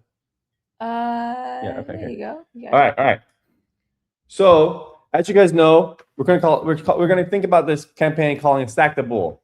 So if all of crypto, it's actually really hard to earn rewards that are meaningful. Like I said, the most you can ever earn is like dust by swapping, unless you're like super baller and you have a lot of size and you're doing trades of hundreds of thousands. Then actually you can make $100 in rewards. Otherwise, you're talking like 0.00 pennies per trade. So then there also are airdrops, and of course those are cool. Do some tasks.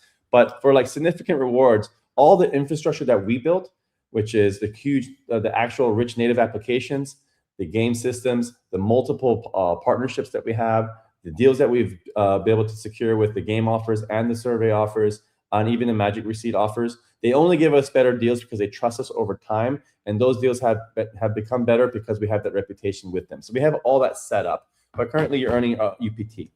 So retail is coming back. The vibe does drive markets, and really what matters is attention. Attention matters the most in crypto. And actually, just in products in general, you can't just build a product and hope people will come. It's really hard.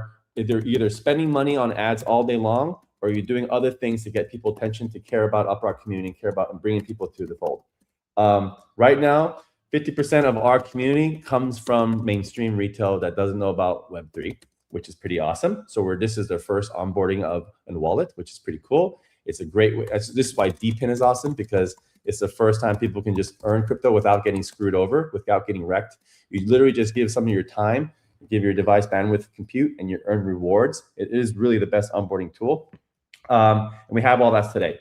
So our thought is, okay, what's good for the network is good for the token, which means how do we get more and more installs as the community is going from this sad painful bear market and building up bull market, building into a bull market, and have all these communities growing, the good ones, like the ones we just kind of shared, right? They're really excited. They're making good content. How do we attract those attentions and build together, stack together? This is the idea we're thinking about. And because the more people are participating or interested in UpRock and using our infrastructure, our reward network to even earn their tokens, that helps UpRock because every revenue we get, whether it's from every game, survey, referral, everything we get goes back to buying UPT, even if you're earning more than one token, okay? So again, attention is a scarcest resource.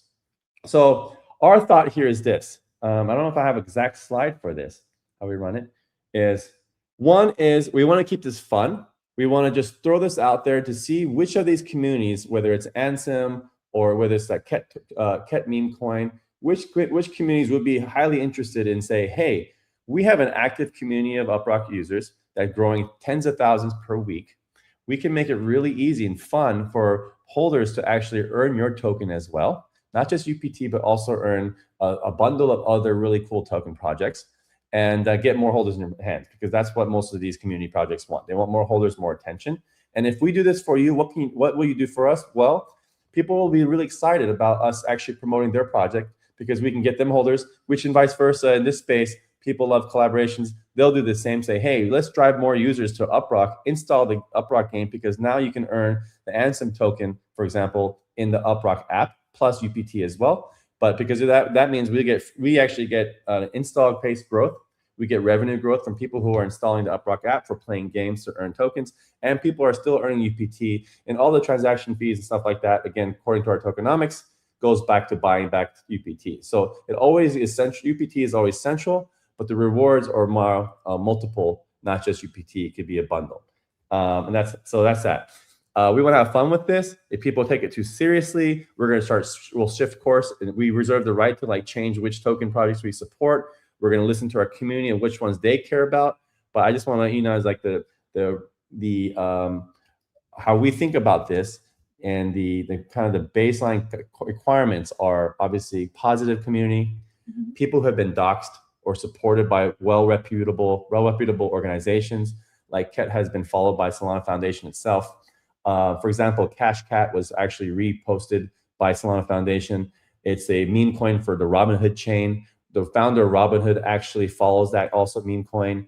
So those are good signals where, hey, this has a good chance of just being a fun meme token. They go up and down. They're volatile, of course. It's not going to go up forever, but it's a great where now it's starting low and it will grow up. Why don't we have people stack into the bull market and grow together, stack together? This is the idea.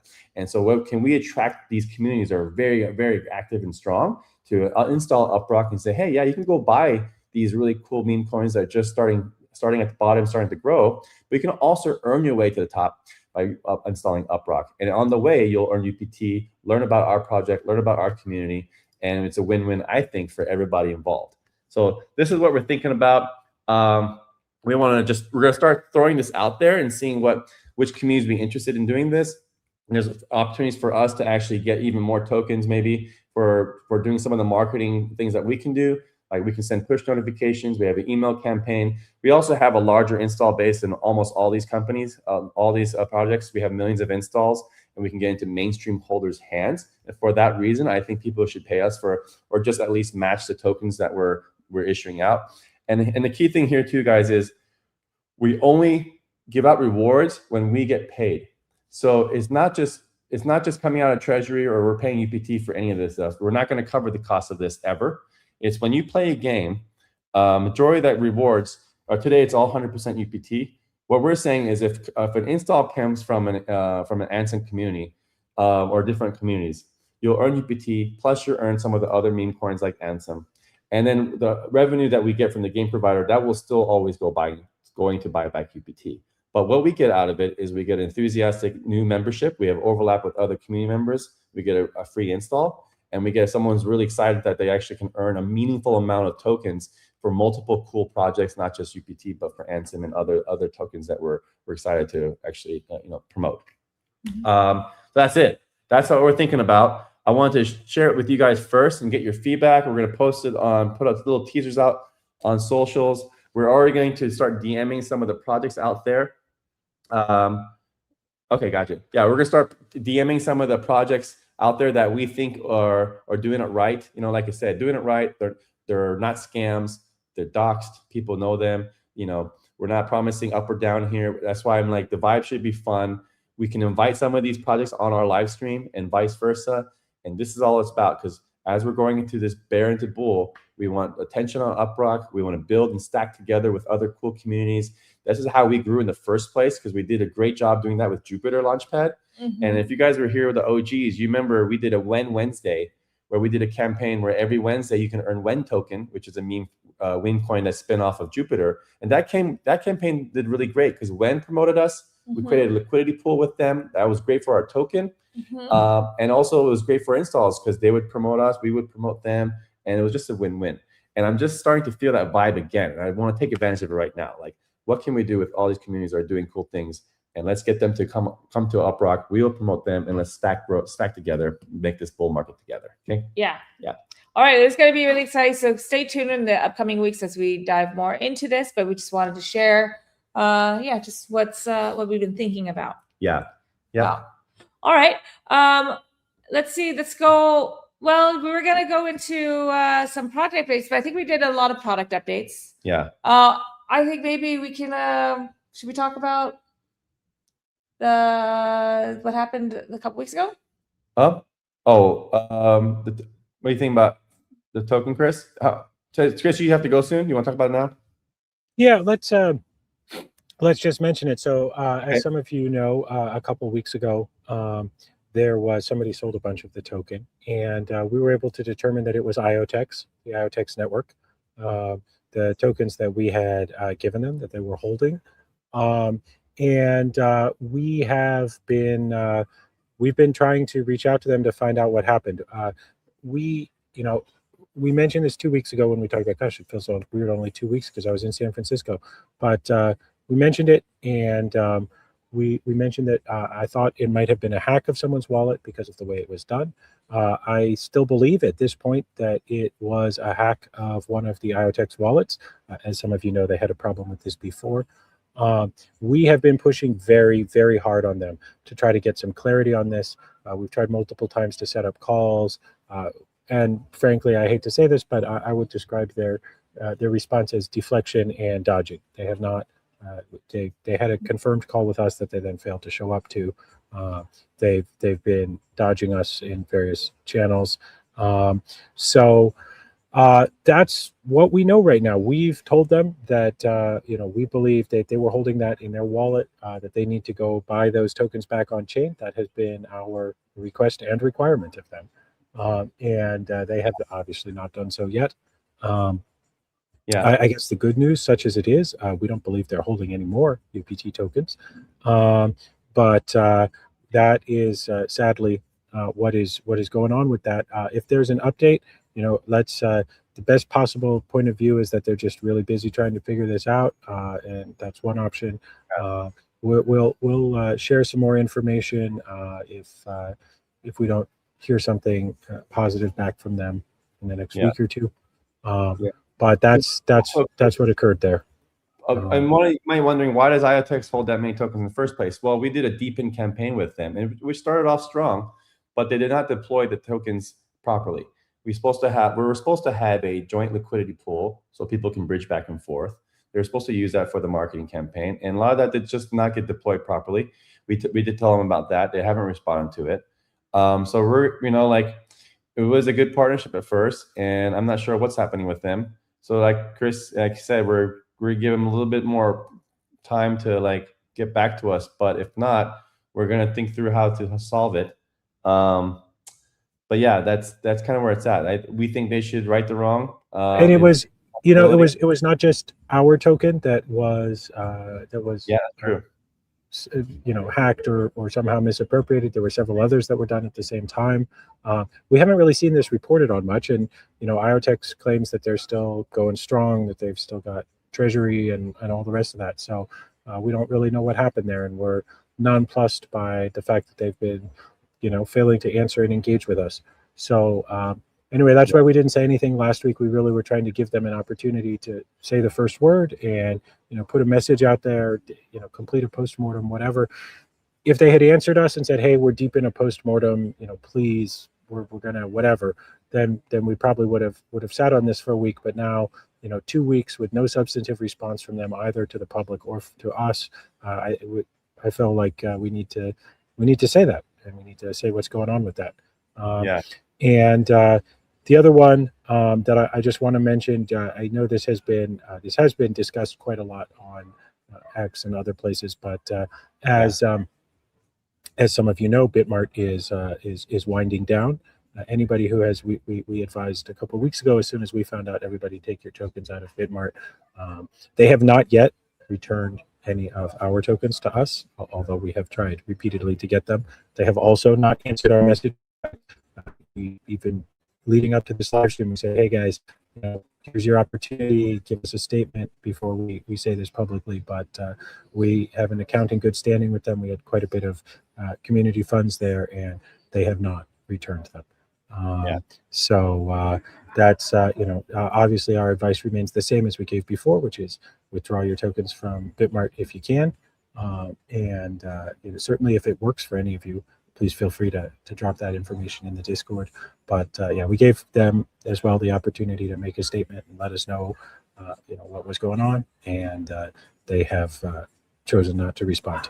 So that's what's going on with those two things. So because I know there was some discussion in the Discord the other day about like, after Bitmart, another exchange, or are those funds going to be redeployed? And what I said at the time was, well, we're working on it. And so now what I'm telling you is, at the moment, they are, with no justifiable cause, holding them. So that they are being deployed, God knows when, to God knows where, but at the moment to apparently nowhere. So that's what's going on with those two things, which is very disappointing. But hopefully there's a positive resolution to both of those, and if not, I think it's very important that the community, that we're straightforward with the community about what's happening with those things. So that's why last week we held off on we held off on saying anything, because we wanted to give people a fair chance to respond and not say something without hearing their side of the story. But I think now, with 2 weeks and with significant messaging from our part, particularly with IoTeX, it's time for us to make this public and tell the world. Yep. And actually, now that I think about it, it's been 3 weeks since it's been two and a half weeks since with IoTeX. And so yes, IoTeX, I hope that you do the right thing in the next week and actually give us some transparency and communication. Because this is kind of astounding.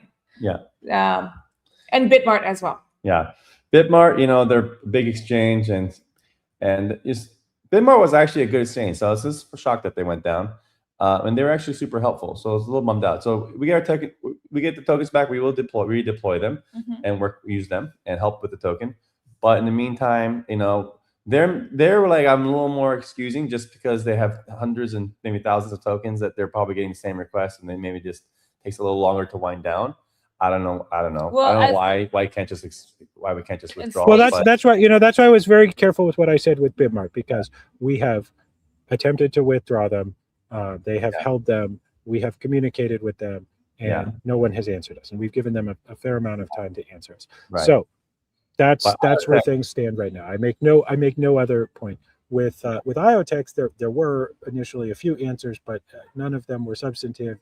We had a scheduled and confirmed meeting that they chose not to attend. So that's where that sits right now. And the other thing is, because that happened on chain, like I said, we'll share some more information we've dug up in the next week or two if they don't get back to us further.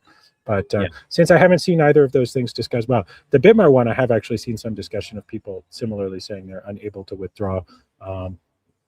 But we'll share more about that as well if it becomes relevant. But with the IoTeX one, since I haven't really seen that discussed, it's been 2 weeks now, so I think it's time to make that public. Okay. That makes sense. Cool. Actually, it's been 3 weeks. I was just looking at my calendar. It's been 3 weeks. That's way too long. Has it been? Yeah. Okay. Let's do the QR code real quick again. Someone just asked for it in the meantime. Oh, okay. Well, Okay, and just a reminder, because somebody said something about oh, they have to scan it while the stream is live. The QR code's actually live for 12 hours from the time the stream starts. So that's so that people who are in a different time zone, who we do see actually a non-trivial number of people watch it after the fact. I presume mostly people in time zones for which this is a very awkward time, or maybe they're just doing something else. So that's why we actually make the QR code live for 12 hours. So you can either scan this version of it or the one earlier in the stream, and you have I guess about 10 hours and change left now. Yeah. So that's okay. Yeah, if you can always watch the recording, or you could just, if you're watching this live, just you can scroll back and you'll see it here. Yeah. All right. Okay. So I know, Christopher, you have to head out pretty quick because that cafe is closed. They're pulling up the tables here. I thought they were open for another 45 minutes, but apparently that was last summer, and this year they're closing up a little earlier here. So this may be the one and only time I do this, because we're given how long the live stream usually is, this isn't long enough. But anyway, everyone here's been very nice, and nobody has, you set up at a table with the whole live stream set up, and nobody's bothered me. I've gotten a few kind of hurry it on up, bro looks from people, but everybody's been very nice. So thank you to all of them. Well, we only have, just real quick, I just want to give a quick reminder to everybody that the cool cats over at D Pioneers, the Space Cats, have their weekly call every Wednesday at 6 p.m. UTC. And every week they are giving away 0.75 SOL. And so you got to be a holder. So have one of the kitties and qualify. Go head over to Discord to get in on the cargo drop. Yep. And put your paw up for possibly getting a kitty cat NFTs where it's at. Getting a part of that cargo drop. Yep. So they choose three cats every week. You don't need specifically those cats, but you do need a cat. So head over to dpioneers.com to check out what's available. You can either mint a new cat, or you can adopt a cat. Yeah, cool. So go check that out. Let me put this in the stream. 6 p.m. every Wednesday. Yeah. Is there cat call, or the weekly call? 6 p.m. UTC, right? 6 p.m. UTC. Yes, I'm sorry. I should say that. Yeah, UTC. All right. Oh, Jesse, you have something you want to share here? I saw from one of the comments. So we'll share this more over a post and next week too. So yeah, to be real specific, what we're talking about here is doing collaborative marketing campaigns with some of the meme coins. Oh, this guy, Drew. Yeah. He talked about meme coin market or meme tokens. So real specific is, as people are creating content to bring attention, one of the big things that all these communities want is more holders. One way to actually earn tokens is swapping, but the reward rate for swaps is really small. It's just dust. We have a battle-tested reward program where people are going to earn actually real rewards that's meaningful by doing gains, giving your opinion on surveys, etc.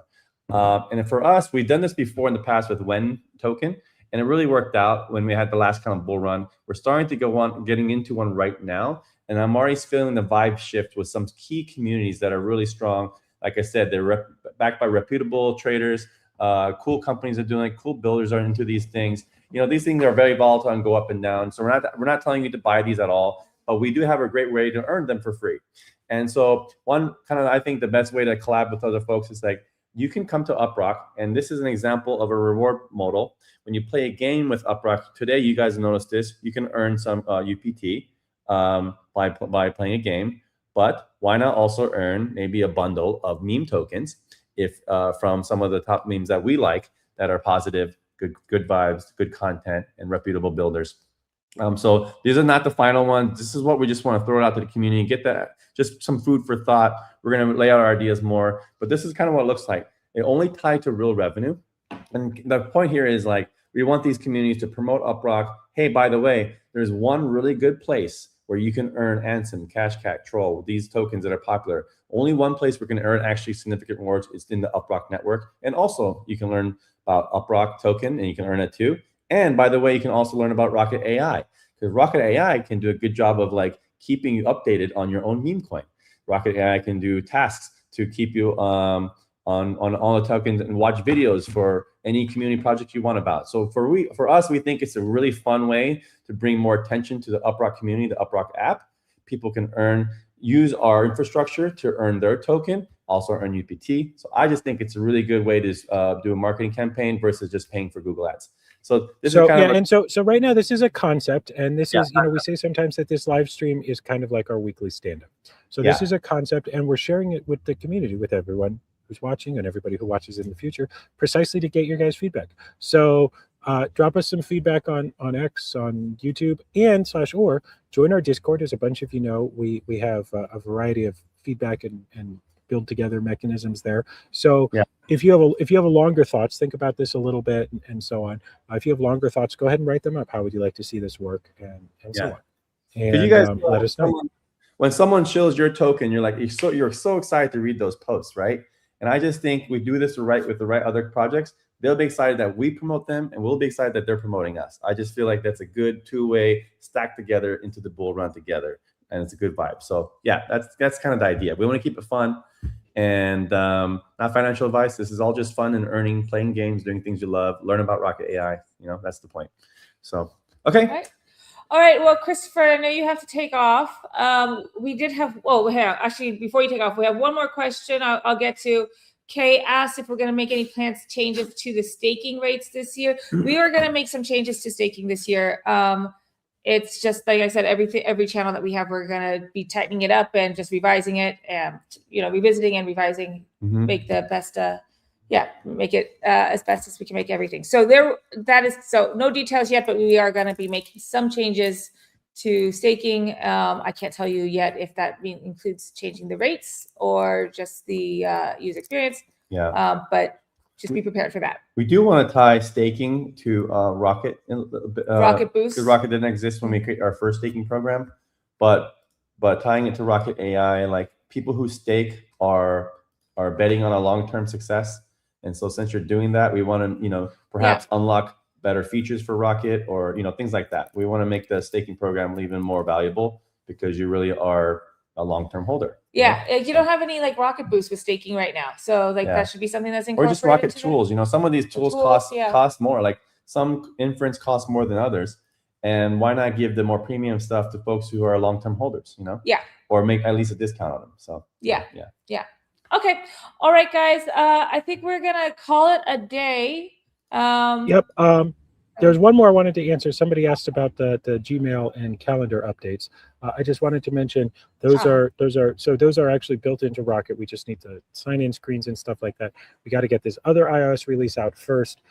God forbid, I think it's super unlikely, but if that were to be super delayed for some reason, then we can get things a little out of order and get it in your hands sooner. But hopefully that goes out, and then we can get the Gmail and calendar updates in everybody's hands. Can you imagine 9 months because of a status bar, the wrong status bar in a screenshot? That would be no, don't even say it. No, this is just getting back into the groove. It's gonna be okay. I just want off this timeline. No, Jen, don't take me out of my happy place. Don't take me out. Right. Only good things come to us. Yes. Only good things happen. We will succeed. We will succeed. The universe loves us. Yeah. and by this we just mean with you know, Apple reviews. Anyway. Anyway. Okay. So I love having calendaring and Gmail, and I want everybody else to have it. I actually think it's like the most core, one of the most core Rocket experiences that I want everybody to have. So for sure it's coming. Just hang tight. We'll get it out ASAP. Yes. Yeah. And Ridbot, remember weather and horoscopes. He's not here. Is he still here? I'm pretty sure. Yeah, I'm pretty sure he spent half the day at the dentist. So I'm pretty sure he ran out of steam. But, okay. Anyway, as always, everyone, thank you for spending your Thursdays with us. Means a lot to me. Means a lot to all of us. It really is. It really is the energy that we need. Helps us every week see what people are talking about. And as you see, this is a way for us to tell you what we've been doing, but also to run ideas by the community, by all of you. So, and you know, it was despite some of the challenges we talked about at the beginning of the stream with visibility on X, we still did okay this week. Not as big as some of our biggest weeks, but we still did okay this week. So I'm glad to see so many of you. Yeah, more than 16,000 of you on X dropped in to see what we're working on. So I appreciate it. Thanks everybody. I think we haven't heard Mango by Sasho. Let's play that song for our outro. Oh, we have heard that a couple times, but we haven't heard it in a while. Yeah, we've been playing these two for the past weeks. Let's do this one again. Mango by Sasha. Yeah, it's been a while since we heard that one. Miranda, we'll see you next week, girl. We're gonna have Miranda on a live stream next week. Okay, that'd be awesome. All right, cool. All right. Thanks everybody. Cheers, y'all. Bye. See you next week. Bye. Bye, everyone. The hours dragging on a neon street. Static in the air, can you feel the heat? From east to west, the north and south, they've been waiting in the shadows, living on the edge. Now the spark is jumping off the ledge. Turn the dial up, break the chain. Yeah, we're cutting through the static and the pain. Can you hear the signal calling through the dark? All it takes is just a single spark. The UpRockers are gathering. Yeah, we're answering the call. From across the world, the heavy hearts, we're gonna tear down every wall. Turn the speakers up like the sky. We're the UpRockers tonight, and we will never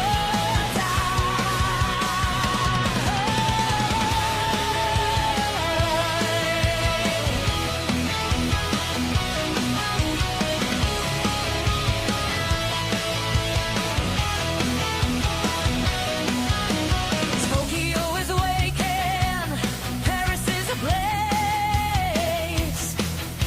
A million different voices breaking through the haze.